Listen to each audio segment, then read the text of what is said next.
All right, hey, this is Act 2 of the podcast. We're getting right back into it. If you missed Act 1, go back and listen to that thing. Otherwise, this isn't going to make any sense. Okay, see ya. Hello, friends. Welcome back. Here we go. Act number 2 of the Eric Zane Show podcast is underway.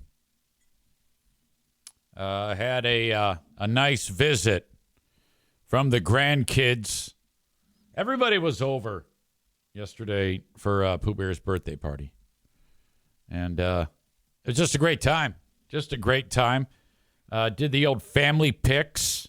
You know, everybody get together, impromptu family pick. No fights. We have, it's been a long time since we had a knockdown, drag out family fight. It has happened over the dumbest things, but I couldn't even tell you how long ago that was that we had a big one. There are certain things. Jacqueline is the catalyst. You have to, it can live or die. A fight can live or die. Like if I suspect something's going on and I can tell that Jackie's going to take it in a certain direction, I have to give her a look, and I kind of like go, no, like, don't do it. And she'll side with me and back off.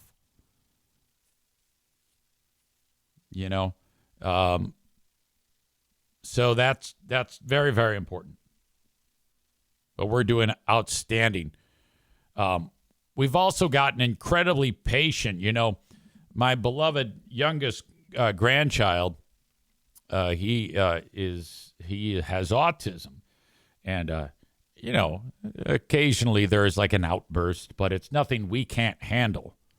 And I sometimes think that mom and dad, my son and my daughter-in-law, are more like, oh, come on, they're trying to get him to be quiet. I'm like, look, it doesn't bother us at all. I mean, it's totally cool. Don't even sweat it. Just try to work your way through it. We're like the best family. Our family is like really autistic friendly.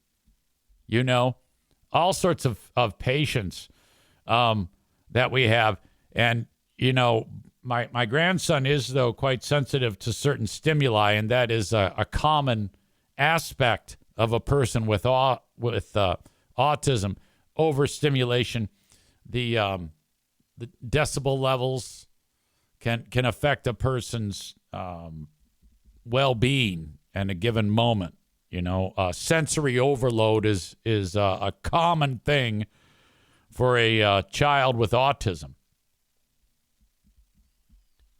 So, we kind of have it down where when it comes like time to sing happy birthday, like for a while we didn't even sing happy birthday because it would just cause, all sorts of neurons to fire at an alarming pace in his poor little guy brain. So that was even a thing that didn't happen.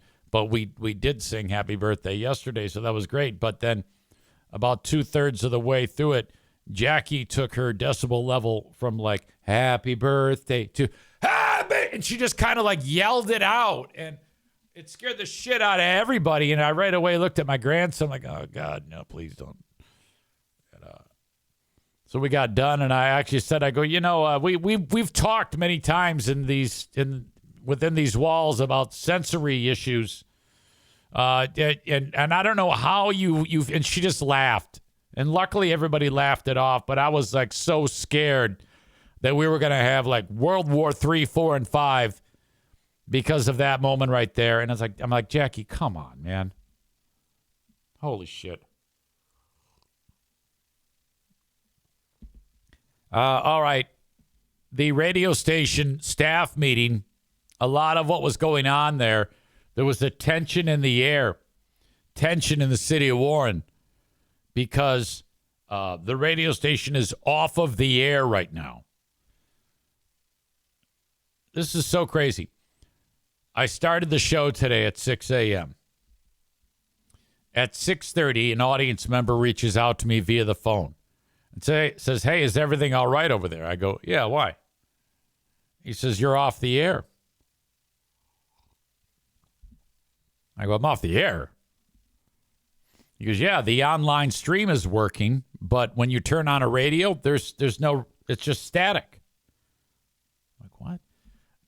Because really, that's my only way of determining, getting any idea of what's happening on the other end of this when I'm doing the radio show here, is through the app or the online stream, which it was working fine.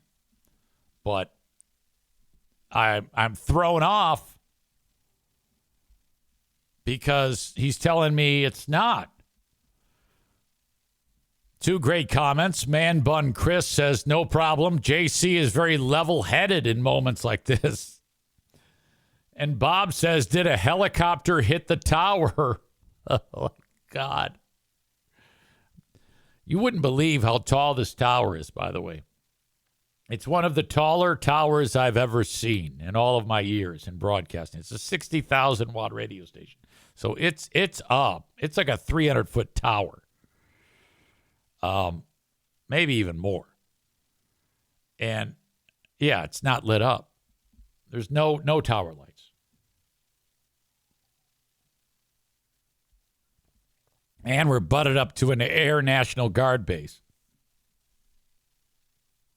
Helicopters in the sky all the time. And so I called that audience member who I'm talking to. He says, yeah. And JC has I happen to be, I guess this guy talks to JC once in a while. And he had told JC last night at 10:30 that the station was off the air.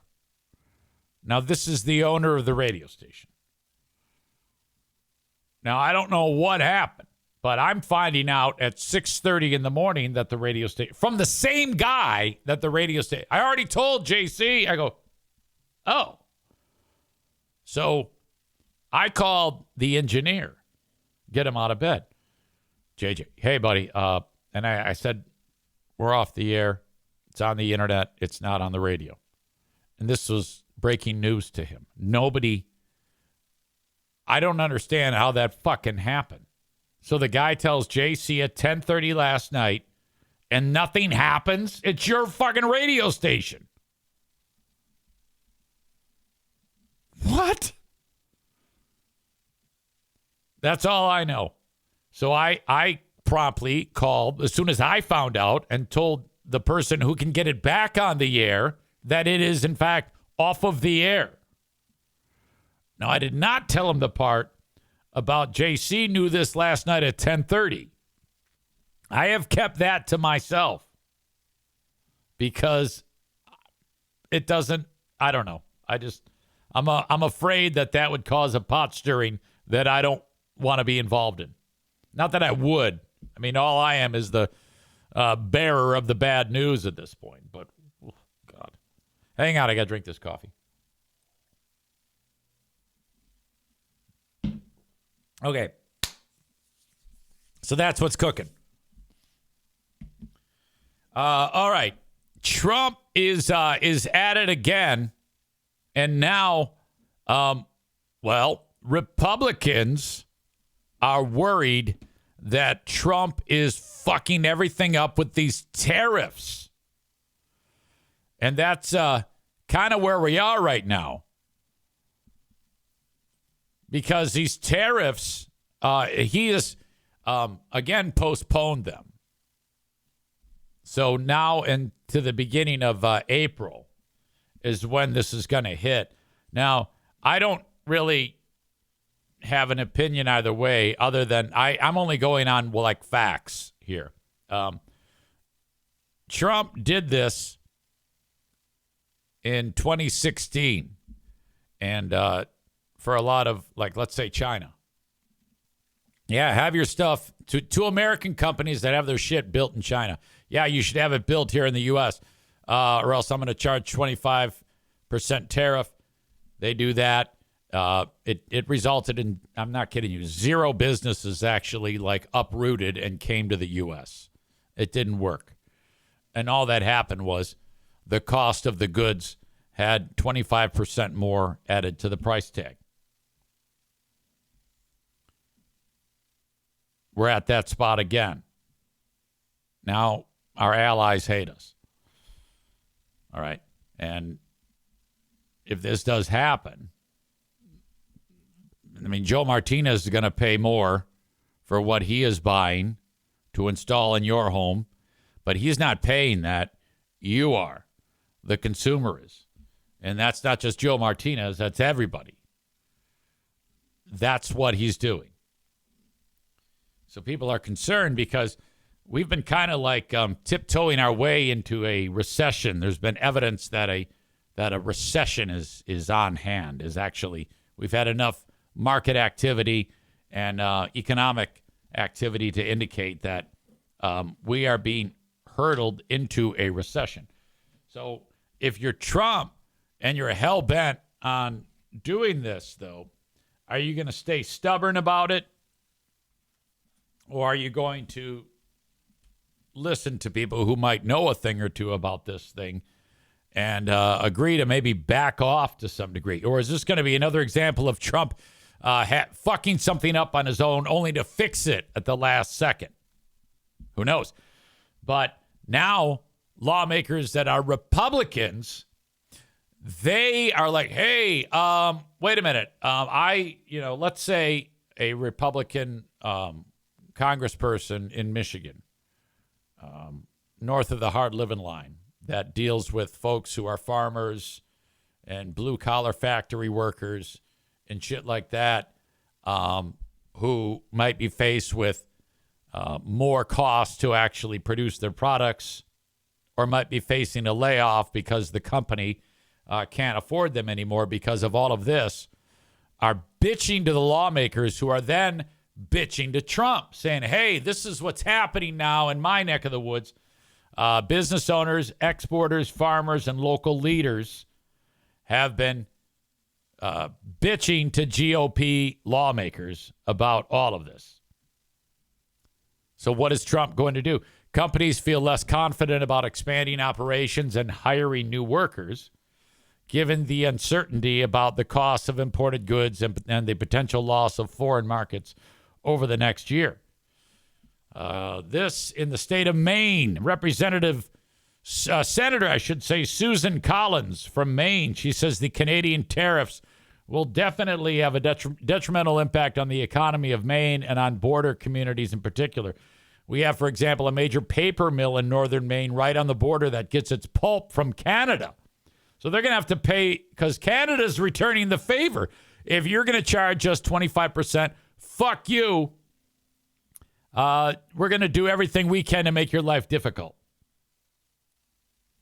I take that back. If those products are coming in from Canada, the pulp, whoever's sending the pulp from Canada to Maine, they have to pay 25% extra.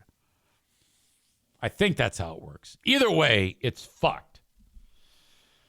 And I don't know if the juice is going to be worth the squeeze if Trump throws the country into a recession, and it would directly be his fault.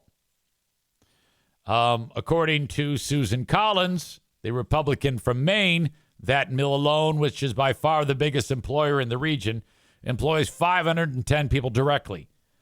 I've talked to the owner of that mill. The imposition of a 25% tariff would be devastating. Trump said he's pausing the tariffs until April 2. Now, this is the second month that he's done this. But just the looming thought of it is having a chilling effect on Maine's economy. It's freezing investment in the state. She says, I understand the president's desire to level the playing field, but Canada's just not the problem in Maine, she said, citing wood products, blueberries, lobsters, and potatoes that go back and forth across the border as key drivers of the economy. Rand Paul, Republican from Kentucky, said he's hearing a deluge of complaints from business leaders in Kentucky about the potential impact of Trump's trade policies on the local economy. Every major industry in Kentucky is lobbying me against them. The cargo shippers, the farmers, the bourbon manufacturers, the home builders, the home sellers, you name it, fence manufacturers. The bourbon industry says they're still hurt from the retaliatory tariffs during Trump's first term. He said, so do the farmers. Oh, no. I don't know, man. The S&P 500, the markets that we observe regularly, like on Wall Street, and in this case, the S&P. So you have the Dow, you have the S&P, you have the NASDAQ, all different markets. The S&P 500 on Friday finished its worst week of trading since September, which wiped out all of the stock market's gains since Trump's election in November. The NASDAQ, another market, fell into what's known as correction territory. When you start hearing words like correction and recession, it's like, don't even bother looking at that fucking thing because you're going to have a fucking heart attack. My God. A second Republican senator who said, whatever you do not mention my name, expressed hope that the turmoil in the stock market would prompt Trump to back away from tariffs as a core element of his economic strategy. You know, my God, I don't know if you can do both. I mean, you're wiping out, right now, this is what's happening. He's wiping out millions of government jobs. Okay? That has an effect on markets. First of all, those people won't be spending much, and it just affects confidence. Not to mention what's happening with the tariffs and all this turmoil. That's kind of like a double whammy. This anonymous person said if his approvals keep diving and the economy starts to pinch, maybe Trump would shift on tariffs. But in the meantime, what damage are we doing? Tomorrow, he might lift all these sanctions that he just put on yesterday. It's crazy, the senator remarked. I don't think that's out of the question. That lines up with the comments made in the chat of this show. Fuck it up, only to at the last minute say, all right, I'm going to put it back to normal. You know? So this is kind of ugly now. You know, typically in a Trump economy, you would expect gains in the stock market, him to be more business friendly, but not so as of right now.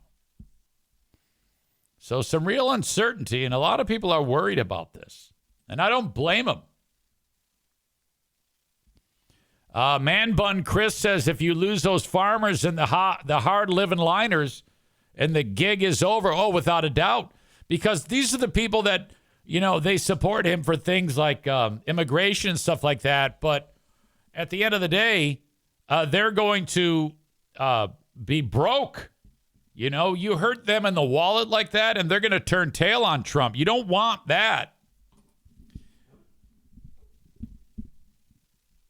Adam says, business friendly from the quote-unquote businessman who bankrupted 3 casinos. Yeah, Trump is getting his ass kicked right now. Bob, who loves Trump, says everyone already hates us. The U.S. and the Philadelphia sports fans of the world, everyone hates us. But we don't care.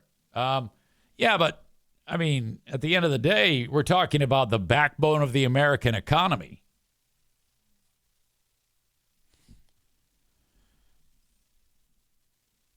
All right. Joe Martinez says, according to Nick, who knows absolutely nothing about running a business, people like Joe Martinez charges 3,000%. Yeah, that was quite a back and forth between 2 stalwart blue-collar members of the chat, Joe Martinez representing HVAC and Nick representing electrician. All right, I'm not so sure that this tariff thing lasts. Wouldn't surprise me at all if after April it goes away.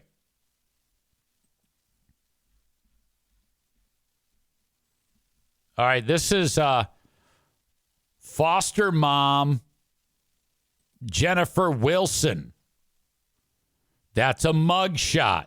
She looks sad. I'm not sure what part of the country this happened in. Let's see. Oh, she's in the great state of Michigan.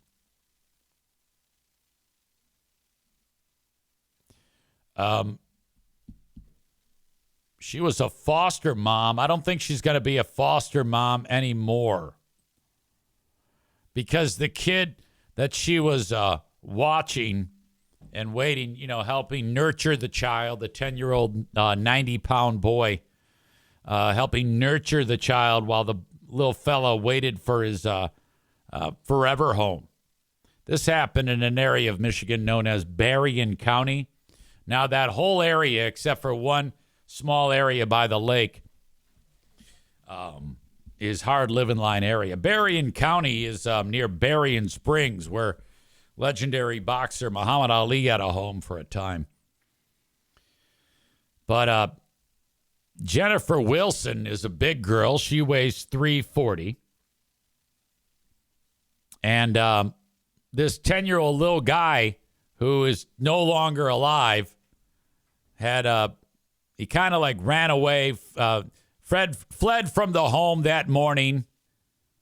And because he was like having a bad day with her and he was acting out. So he like ran away, but he came back, he went over to the neighbor's house, actually. No big deal. So foster mom, Jennifer, goes over to get the kid and says, all right, get back here. Come on. And so Wilson is with the kid, and then the kid did what 90-pound 10-year-olds did and was having a temper tantrum, and he threw himself down on the front lawn. So the kid's having another fucking temper tantrum. She's calling the caseworker as the kid was screaming, and so she sat on him. And so she's on the phone with the caseworker, and then all of a sudden the kid went silent. And so she was sitting on his face. I'm not kidding. She told the cops that she thought the boy was faking being hurt and that she noticed that his eyelids had gone pale. And then she got up from his face, and the kid was dead. And so she killed the kid by sitting on him. My God. He was on life support for 2 days, and then they took him off life support. And this is just a month after he had been placed in this fat old, she's not old, this fat fucking whore's care. Jesus Christ. And there is like actually ring camera footage. I don't have it. I don't want to see it, frankly. But yeah, there's ring camera footage of this happening. Like the cops went when they were like getting all the, information about this, about the, to charge her with murder or whatever the fuck. They went and got the ring camera footage and saw this fat bitch sitting on the kid. Sitting on his head and neck as she squeezed the life out of the little guy. His desperate screams gradually growing quiet. Wow, that just hurts to even read. Once this fat whore realized what she had done, she told one of her other children to call 911. She could be heard in the footage yelling the kid's name repeatedly as she noticed he had stopped breathing. She faces 6 years. That's it. 6 years in prison if convicted. She was fostering 3 other children in her Berrien County home. But obviously she can't do that anymore. I don't know. This seems like this is a way small of a charge to be levying at this fucking idiot. This is the kid. I mean, that's just ridiculous. Oh my God. Your thoughts, concerns? Chris says the northern version of Massive Mocha. Bob says throw her in the wood chipper, but you'll need a forklift to do it. Rich says, oh shit, she actually did kill someone by sitting on them. Starman says she looks like she could clean out the buffet at OCB. I don't know why I can't read. Chris suggested she should join Fatathon. And then prior to me revealing that she had actually killed someone by sitting on them, Rich had thrown out the comment, she looks like she could kill you by sitting on you. And lo and behold, she actually did. God. Chris says Michigan doesn't care about foster kids clearly. Oh, it's just a foster? Small sentence. I don't know. I think maybe they thought, I don't know why they're seeking those charges. I think, and I don't even know the charge, but I would think that like a negligent homicide charge could be levied. Is that the same as manslaughter? I don't know the first thing about this, but it seems awful lean. 6 years to kill a little boy. Yeah, I don't know, man. And then with parole, she'll probably get out much sooner than that. God, that's fucking terrible. Chris says instead of manslaughter, it's orphan child slaughter. Yeah, that's another way of putting it. To be sure. Well, that's just fucking horrible. Let's liven things up. This one comes to us also from Man Bun Chris. It is a Twitch streamer at Carney Jared. He was playing the song Through the Fire and Flames. Don't know who that song is by. On Guitar Hero. And he did it at 200% speed with 0 notes wrong. So even playing Guitar Hero regular, half of the notes I get wrong. This guy has gotten to be so proficient at Guitar Hero, which I didn't even know that people still play that damn thing. He has gotten to be so proficient at it that he can play this very, very fast song at 100% speed. He played it at 200% speed and got 0 notes wrong. And I'm going to play it for you, and it's remarkable to watch. He, at one point, he had done like at 180% speed, and it's taken him a year of practicing at 200% speed to be able to do this feat right here. And you might be like, I don't even know what this means. 200% speed, 180, what the fuck? You just got to watch it.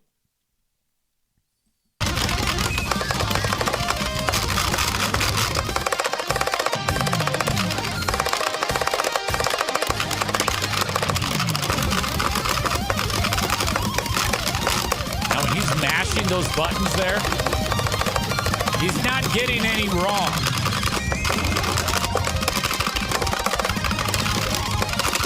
He has to do kind of like that two-handed Eddie Van Halen tap deal on the fret buttons. Look at that. And then he pops over to the strum lever or whatever the fuck it is.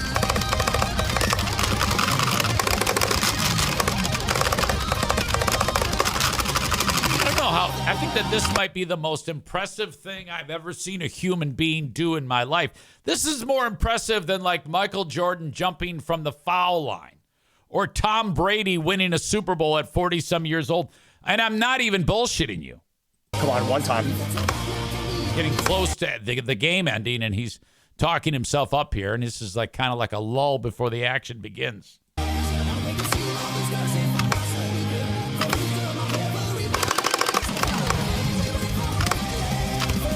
Getting close to the end.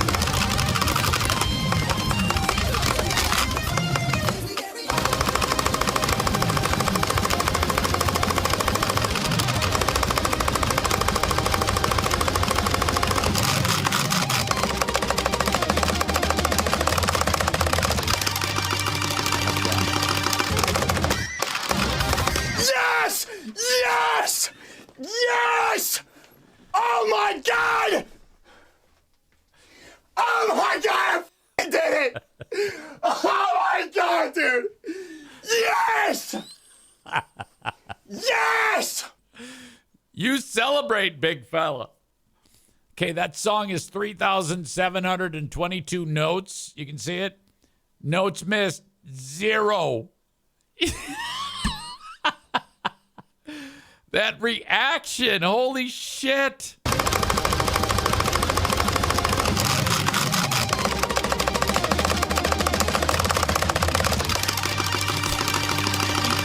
Fuck.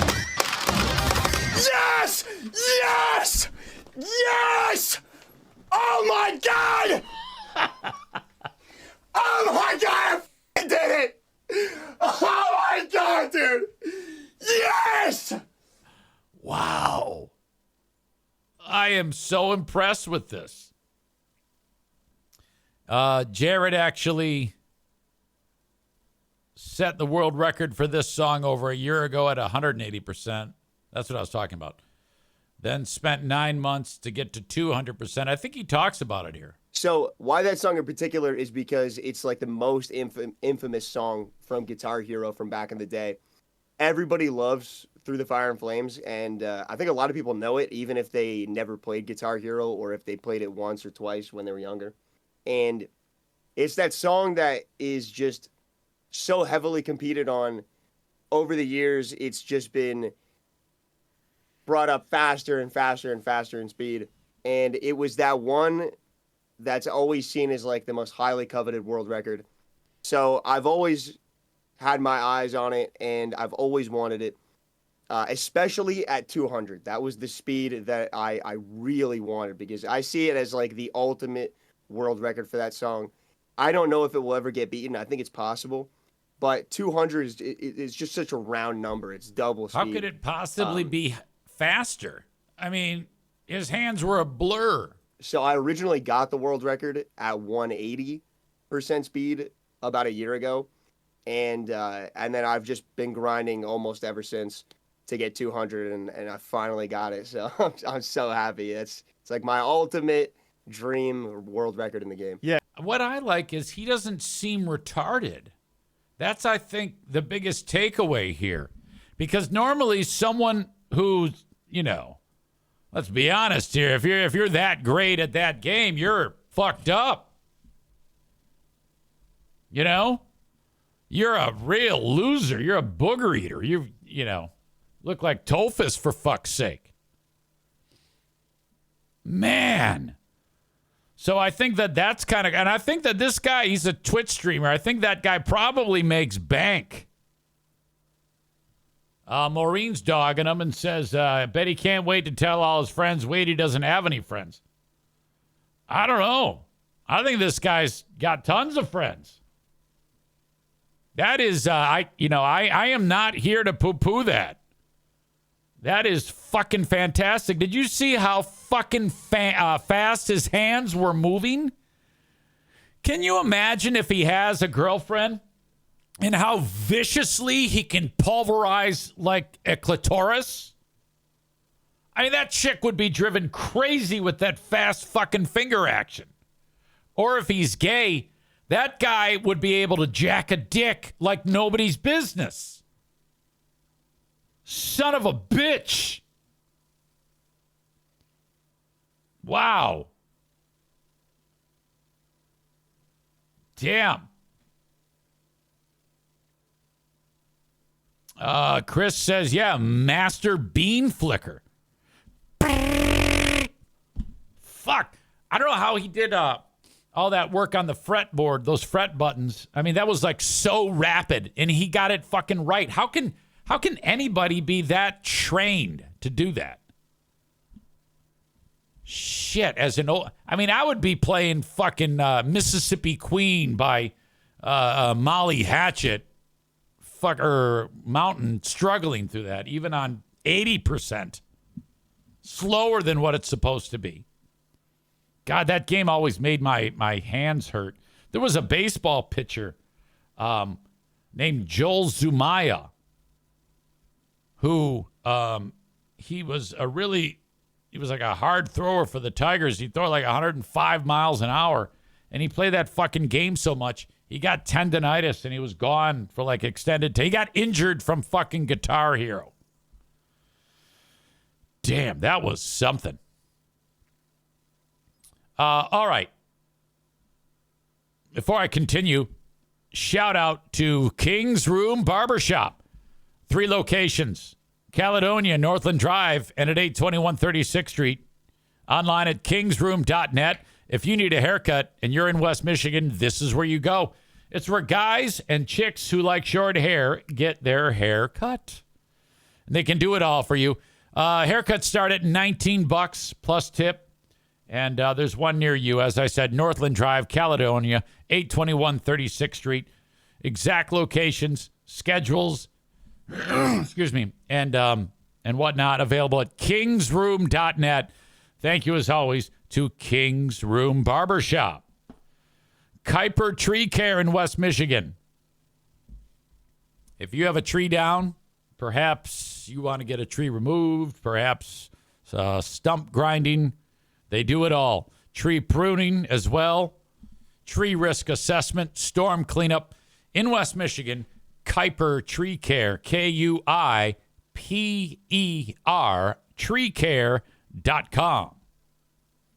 They can take care of you. They take care of us here at the house. They cut down a tree for me last year and ground down the stump, and then they pruned the maple tree up front and did an outstanding job. And they'll do a great job for you. Please mention me when you reach out to them at Kuiper Tree Care. 616, call or text 616-828-8225. That's 616-828-8225. Bernie Sanders, back to politics, is going around the country doing like town hall meetings, I guess,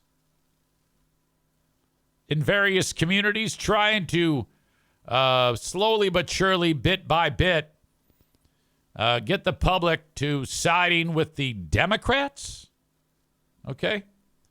He's hosting these series of discussions titled Fighting Oligarchy, Where We Go From Here. He was in Wisconsin on Friday night, he was in Wisconsin. There's about 3,500 people that came out to hear Bernie Sanders speak at some small college. And he brought with him Laura Jane Grace. Laura Jane Grace is a activist through song. Picture like Bob Dylan, maybe, singing a protest song. So Sanders, before he walks out, this person comes on stage, Laura Jane Grace, steps off stage, and Bernie goes, Laura Jane Grace, everybody, make some noise one more time for Laura Jane Grace before I start talking to you about what is going on now with this administration. God help us all. Laura Jane Grace was born a dude and is now a chick. I don't know how far along Laura Jane Grace is in actually becoming a dude. But her first song that she busted out was called God Has a Big Fat Dick. And everybody kind of like, uh-oh. What's going on here? and actually said, yeah, here's my new song, God Has a Big Fat Dick. In it, Laura Jane Grace featured the first verse was, does your God have a big fat dick? Because it feels like he's fucking me. So then people were like, oh, fuck, man. And they're all blaming Bernie Sanders. Now, I don't think that Bernie Sanders was like, hey, get that singer that used to be a dude and is now a chick who talks about God having a big fat dick to perform on stage. I do not believe that for a second. I don't think that someone said, hey, Bernie, for the Wisconsin gig, Laura Jane Grace is going to be there. In no way is Bernie like, oh, is that the one with the God's Got a Big Fat Dick song? Yeah, let's go with him or her or whatever.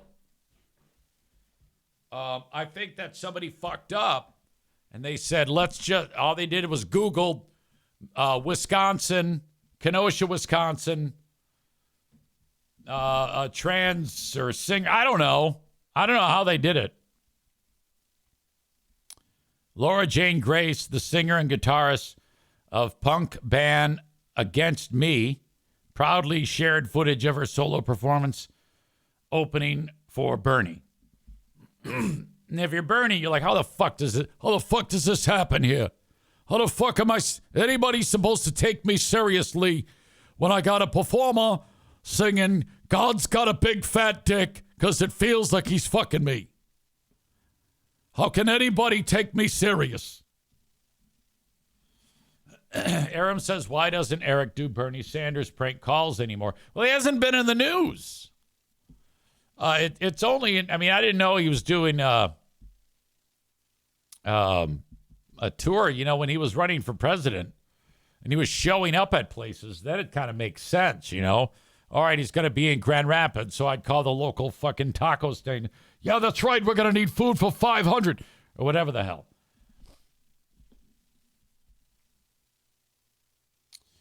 So this is some of the performance by Laura Jane Grace opening up for Bernie Sanders. Now, unfortunately, I think they bleeped out the bad words here. It's ridiculous, but this is how that went. Does your God have a big fat? Because it feels like he's me. These people, this old guy in the front, this chick's wearing a mask, a completely mixed audience. Think about that. They're all there to hear Bernie, and this fucking slob singing does your God have a big fat dick? Okay,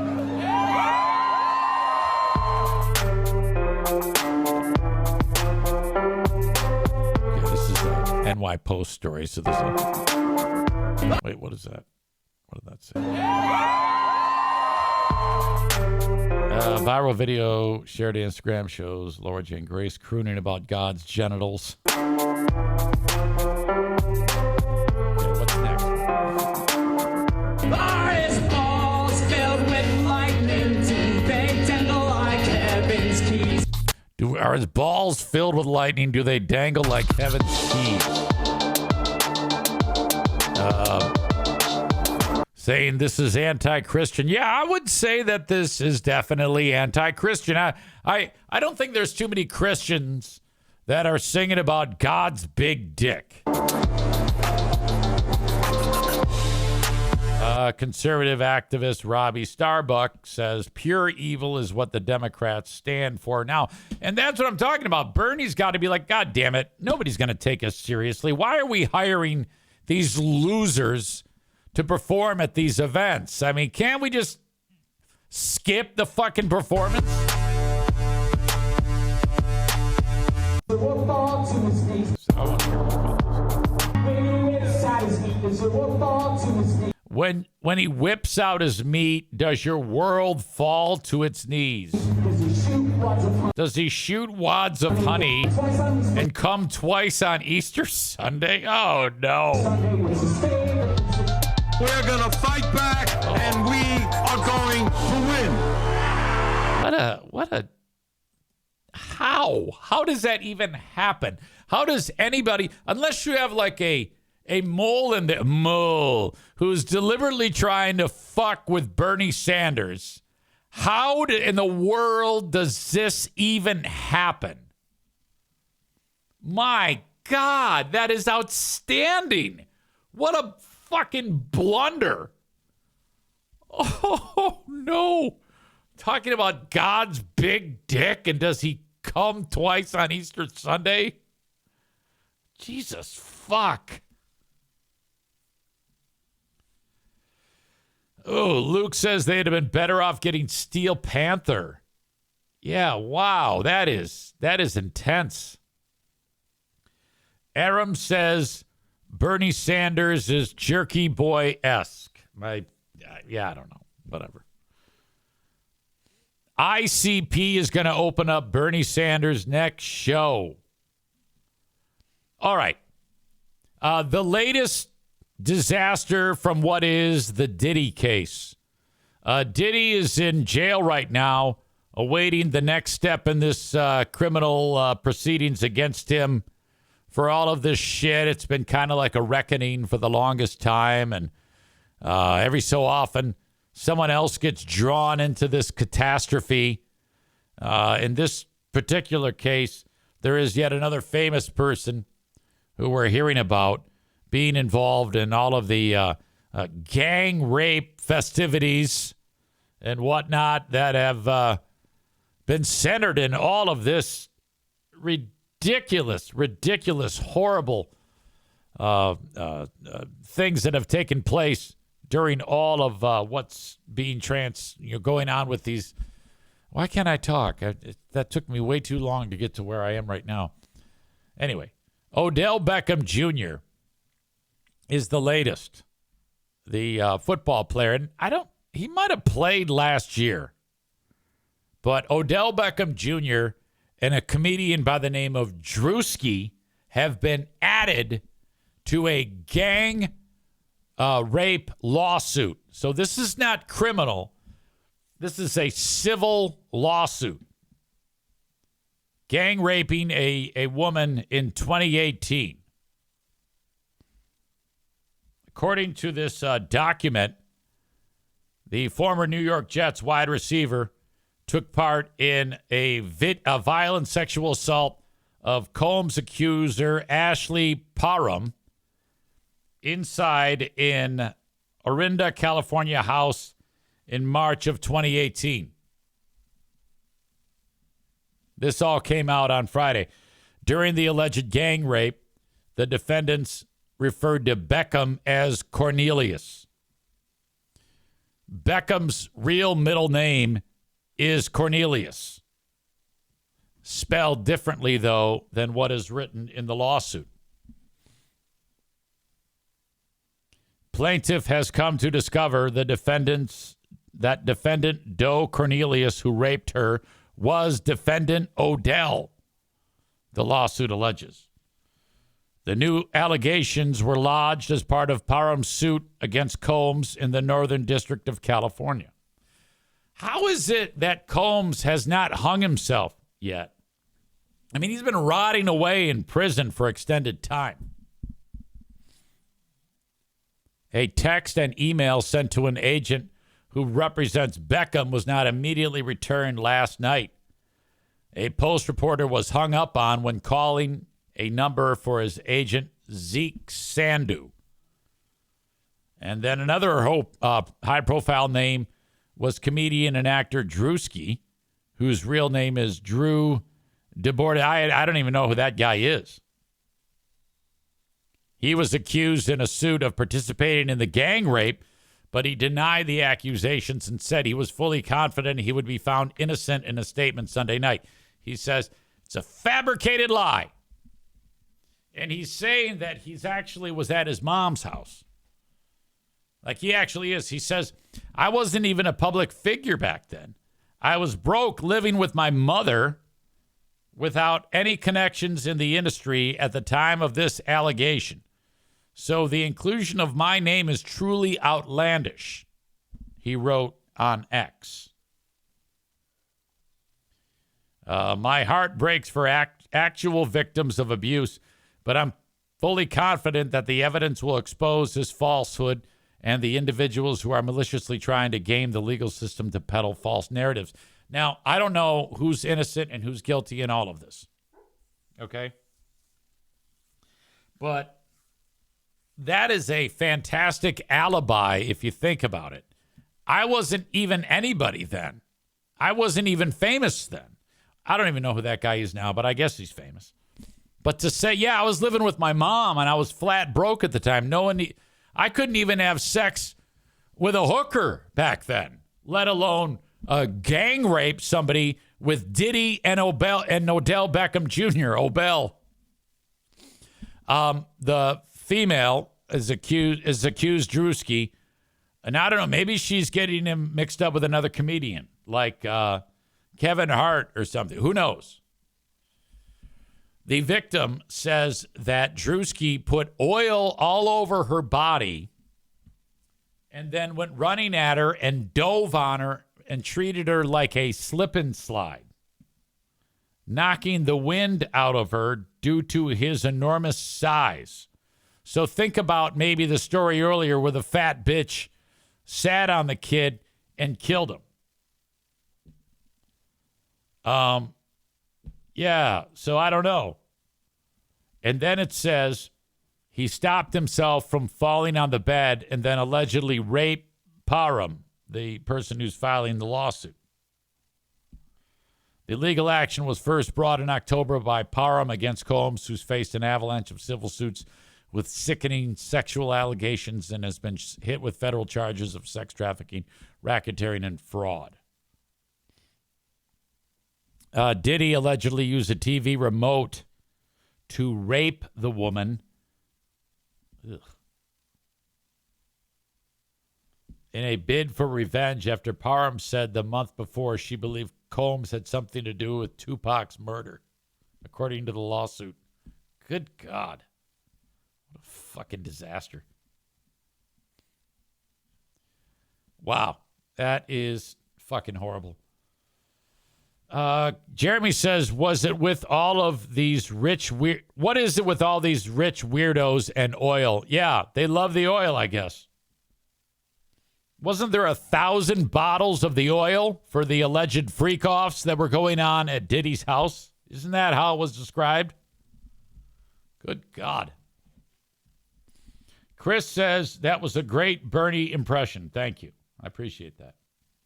I wish he had won the presidency.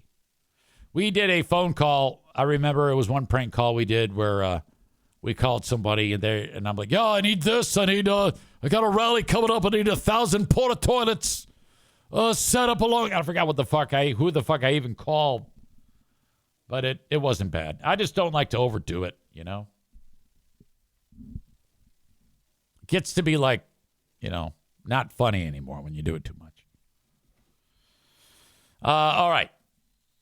Thank you to the Mario Flores Lakeshore team of Van Dyke Mortgage, 231-332-6505. Mario from anywhere in the U.S. can help you get started on your mortgage. Okay? Get pre-approved today with the Mario Flores Lakeshore team of Van Dyke Mortgage from anywhere in the U.S., that is. So simple at 231-332-6505. Thank you. Tag Accounting. From anywhere in the U.S., reach out to Tag Accounting, 616-301-9516 or tagcpa.net. Thank you to Gabe for getting his taxes done with the Gins this past weekend. Good man. When you reach out to them at Tag Accounting, please mention my name. You have till April 15th. Last week's asshole of the day was Freebeer's arm for that stupid tattoo. Today's asshole of the day, I've got a little bit to write here. All right. Brought to you by TC Paintball. Thank you to them for supporting the asshole of the day. And Bob's right on. The foster mom, Jen Wilson, is the asshole of the day. My God, what a horrible story. In my opinion, if you're a foster mom, like if you want to be a foster mom, you can't be like over 300 pounds. It should be like against the law. All right. Thank you, as always, for being here for the show. I appreciate the audience. I appreciate your comments. As you know, the show is available, the audio, wherever you download shows. Patreon a little bit later on. Patreon.com/Eric Zane. Have a good one, folks. Thank you, and bye-bye.